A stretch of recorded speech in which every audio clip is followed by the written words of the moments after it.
Alright folks, today I'm going to present to you yet another case of environmental storytelling in the Walking Dead universe. I'm sure most of you are familiar with the series by now, but just in case you're new here, environmental storytelling is a technique where a series of objects or bodies will be laid out in a way that conveys a story to the viewer without explicitly stating what that story is.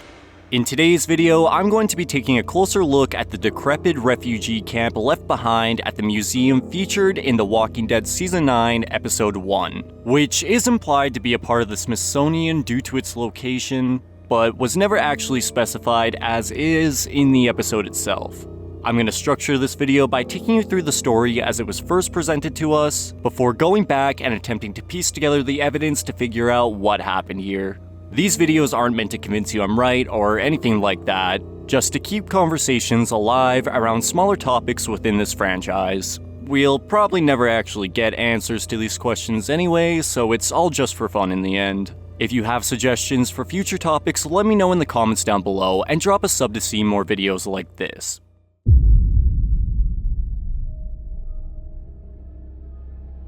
Following the war with the Saviors, our coalition of survivors had seen an unprecedented time of peace, and with that came progress as the various communities had worked together to establish safe trade routes, horde deterrent teams, and corn fuel production areas over the last year and a half. But if they were really going to build towards the future, they were going to have to look to the past for help. So gathering a caravan of survivors from across the coalition, Rick and company slowly make their way to the heart of Washington, D.C., with the intention of looting the local museums for anything that could help them grow, such as seed packets, old world farm tools, wagons, and anything else that could be replicated by a blacksmith. However, once arrived, our survivors quickly discovered this place had been occupied in the past, as a walker immediately lunges out at Rick from the foyer. But that wasn't going to be enough to deter them from their mission. So pushing in despite the clear signs of danger, our group encounters quite the scene as the entranceway lies completely ransacked. Behind a desk rests a lurker covered in cobwebs, which you could initially assume was a receptionist who lost their life during the outbreak. However, as we move into the next room, Rick and company stumble upon what was once a refugee camp that now lies in disrepair. Obviously, nobody would set up camp next to a room with a reanimated receptionist inside, so I'm led to assume this settlement fell within the first couple weeks of the outbreak opposed to Monument Day. But what happened here? And where did everyone go? Well, taking a closer look around, we see evidence of a walker invasion, as the walls lie riddled with bullet holes and the floors remain covered in pools of blood. But where things get interesting is when we look at the banners hanging on the walls. They all appear ripped up and bloodied, which is rather strange given how high up they are. Sure, that could have been a result of stray bullets and blood splattering from below. But to me, these look to have been torn rather than damaged from gunfire. If walkers were blocking every exit and tearing into civilians all around, would it be a stretch to think some desperate survivors had thought to climb the banners up to a higher floor in order to escape? They're pretty high up, but if there's a will, there's a way, right? Well, I think we may be onto something here, as after moving into a much larger room close by, the group discovers a horde of walkers gathering beneath a glass floor, explaining where the majority of the dead wandered off to after the massacre. But why down there? Well, looking around on top of the panels, we see many weakened walkers covered in rubble that had fallen through the rail above, before landing directly on the glass as our survivors witness for themselves moments later. Clearly, the noise from this happening periodically was enough to keep them congregating down below as they wandered through the echoey halls searching for its source. But the walkers above do lend credence to my banner theory, assuming those who climbed died up there anyway for one reason or another. Although I will concede there are strays all over this place, so it's entirely possible these things just wandered up the stairs over time. But I do think there's enough evidence to at least justify this position. Plus, I just think it's a fun theory. Although that does still leave the question of what caused the rubble to fall in the first place. I don't think a bag of bones walking into the railing would be anywhere near enough strength to topple it. But after splitting up and moving deeper into the museum, each group would eventually find what they were looking for, and although Sadiq would have a close call with a lone walker housing a family of spiders inside, all would eventually return to the main room as they attempt to move the heavy equipment over the cracking glass. However, instead of carrying everything to the side, Ezekiel and Carol walk directly into the middle of the floor, which causes the panel to collapse right underneath Ezekiel's feet. And despite the group rushing to help him up, this moment served as a brief glimpse into the horrors of what these people went through in their final moments, especially those who may have fallen from the banners while climbing. But with that, our survivors load up their loot in what was deemed a successful mission and take off, leaving the tragedy within the museum behind to rot away along with the history inside. Alright, now this is one of those scenes that gives us enough information to point us in the right direction, but still lends itself well to creativity. What really interests me is why these people were taking shelter here in the first place. The easy answer? These were all scared civilians who simply came here in hopes the authorities would protect them after they couldn't get out of the city, which I can definitely still easily see that being the case for most, but I think we can get a bit more creative here. I'd imagine there would be a handful of history enthusiasts looking to use the outbreak as an opportunity to get their hands on whatever valuable relics they could, which are negative personality traits I could totally see causing problems among other survivors, as their situation with being trapped inside due to walkers in the streets grew worse. Most of the tents are seen within the central camp area, but we do see a few hiding in the corners of the stair room, which I'd imagine were where the bad apples among the group had slept, wanting to be away from the others. Regardless, I'm now going to attempt to connect all the evidence and piece together a story as to what happened here, but again, I am just theorizing based on what I've noticed, so it's entirely possible I could misinterpret or miss some evidence altogether. But like always, this is where you guys come in. I'd love to hear what you believe happened here in the comments down below. When the dead began to walk the streets of Washington, many scared civilians couldn't get out of the city due to traffic jams and military activity. And with nowhere left to go, most would turn to taking shelter in notable areas and monuments in hopes the authorities would protect them. One of which was a natural history museum located near the Capitol building that may or may not have been part of the Smithsonian. However, to the civilians' dismay, the military would never stop the fighting to save them, leaving them trapped to survive through the fall of society alone as the streets outside devolved into a cesspool of bullets and walkers. Although, not all were there simply looking for safety, as a place like this had attracted many history enthusiasts looking to use the calamity as a cover to make a quick buck, believing this mess would be cleaned up soon enough. Make no mistake, despite the regular attire, these people were thieves to the core, only looking out for themselves in a time of crisis, which was a personality trait that would only become more prevalent over the next few days, as their frustrations with being trapped began to surface. At this time, most thought the military would make quick work of this mess. All they had to do was wait for the soldiers to clear the street, and they'd all be home free to take whatever relics they could find. But as the growls of the dead outside grew louder while the fighting of the army quieted over the next week, it soon became obvious this wasn't something that could just be cleaned up. Most of the regular civilians just trying to make it by would look out for each other and share supplies when needed, with one in particular stepping up in this time of crisis to assure everyone's comfortability and safety. But despite this generosity extending to the would-be thieves among their group, it did little to help with their willingness to acclimate or contribute.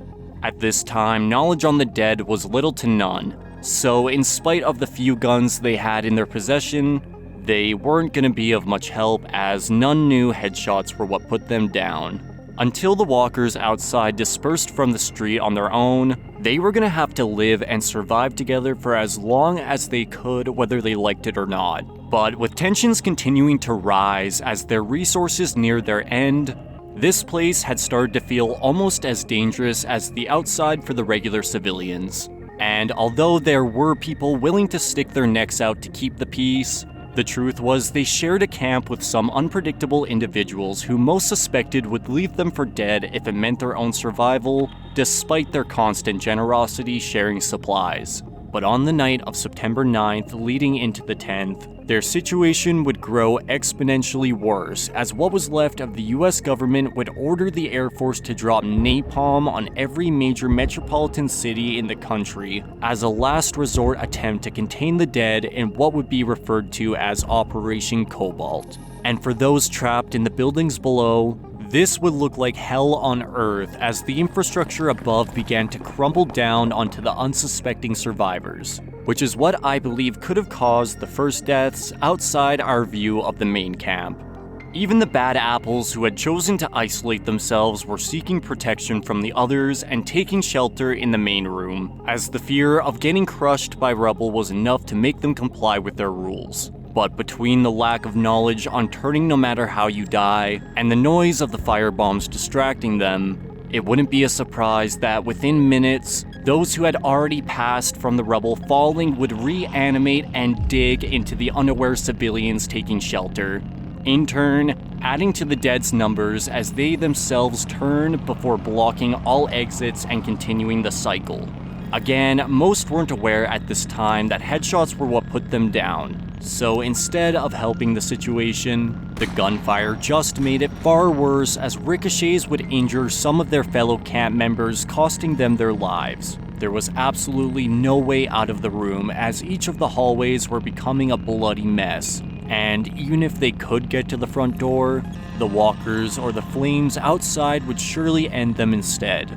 It looked to be the final moments for all within the camp, as those who witnessed their allies and loved ones get torn apart would freeze in fear. But in spite of this panic, the survivor who had taken leadership steps up to the plate and thinks quick by encouraging everyone to hoist each other up to scale the banners above, with this individual proving its possibility by making it all the way up first before attempting to lie down cover fire to the best of their ability, as those below struggled to get up off the ground. You would think the vigilant and courageous actions of the survivor would finally make the bad apples realize the value of unity, as the few who lived through the massacre had only done so thanks to the selflessness of the others boosting them up. But instead, the fear had only brought out the worst in them as the bad apples begin to claw and tear their way up and over those who were already climbing above, sending them plummeting to the floor where the walkers tear them apart with no mercy. As for those who stayed back to boost the rest, perhaps they never made it up and sacrificed themselves for the others as the cover fire from above wouldn't be enough to save them, or maybe the bodies falling had struck them on their way down, causing them to join the others in the same fate. Regardless, in the end, the only people to make it over the railing were the ones willing to sacrifice others for their own lives. That is, except for the survivor that tried to save as many as they could, who now stands pointing their gun at the others after watching everything go down from above. The bad apples had embraced a me or them philosophy right from the get-go, and had proven themselves capable of sacrificing others for their own survival. If they hadn't fought like they had to get up, so many more lives could have been saved. But still, they were the ones who made it over by taking advantage of others' selflessness, which really speaks to what it costs in order to survive in this brutal world. Clearly, the apocalypse doesn't care if you're a good person, proven by the dead innocent below. And if there was one thing this individual had learned from this horrific event, it was to embrace that me or them philosophy or die. So abandoning their own moral code, the survivor opens fire onto the bad apples who caused the deaths of so many despite knowing they had only done it out of fear. All in the name of survival, as they believed it would only be a matter of time before they sacrificed them next. And now alone, recovering from the shock of what just happened, the survivor stares down at the massacre below as the last reanimated body of his allies begins to roam again. The world was burning around them, and as far as they could tell, nothing would ever bring it back. But before the thought of what to do next could even cross the survivor's mind, a burning itch had begun to set in on their arm, revealing a bite mark that went unnoticed during the chaos that they now knew meant undeath. What did this all mean now? They had abandoned their moral code and murdered a handful of people to survive, but now that the end was coming for them anyway, Was it still justified? The clock was now officially ticking, and as the bad apples unexpectedly begin to turn, the survivor takes one final walk around the museum as a way to reflect on their own history while understanding there was no hope left in the world. They now had nobody and nothing, all as a consequence of trying to help others. So settling down in a dark room where they believed they'd never be found while dwelling on their life choices, the survivor would pass away alone in the dark, just as they believed they deserved after what they did before eventually becoming the deteriorating home of a spider's family in time. As for the dead civilians trapped roaming the halls, some appear to have attempted to crawl away and hide from the massacre while bleeding out, such as the woman we initially saw behind the desk. But for most, the sound of the reanimated thieves periodically falling from the railing destroyed by the firebombs would cause many to congregate beneath the glass. Regardless of where they lie now, the tragic scene left behind here would serve as the most historically accurate museum exhibit depicting the horrors of the apocalypse. Alright, now, is this interpretation perfect? No, definitely not. I'll admit I did take some creative liberties with some of the characters, but I believe it made for a more interesting story. There's no real evidence of a survivor shooting the thieves above, but the walkers had to get there somehow, and I thought it was more exciting than they just wandered up there over time. I know the ending was rather bleak, but I thought it would be cool to explore the ideas of learning what it takes to live in this world too late, and the moral weight of killing others for your own survival when it was all for nothing in the end. I think the biggest problem with my interpretation is the idea so many had been bit and turned in such a short period of time without anybody making it out of the halls. But we have seen how quickly things can spiral out of control many times in the past, especially if they didn't know how to take the walkers out and if it was a handful of people that died from the rubble collapsing rather than a single individual. We do see a couple tears on the banners in the room with the glass floor, so perhaps some did get out of the main camp area but fell to the dead regardless. If you guys have a better idea for how this could have happened, I'd love to hear it in the comments down below. These videos are really just a creative playground for me and the community to put our best theories forward. And since we don't have anyone telling us otherwise, any interpretation based off the evidence can be plausible. But that is the beauty of these videos. There are a million different ways this place could have ended up the way it is, and I want to hear all about it. But that's gonna do it for me today, folks. As always, thank you so much for watching.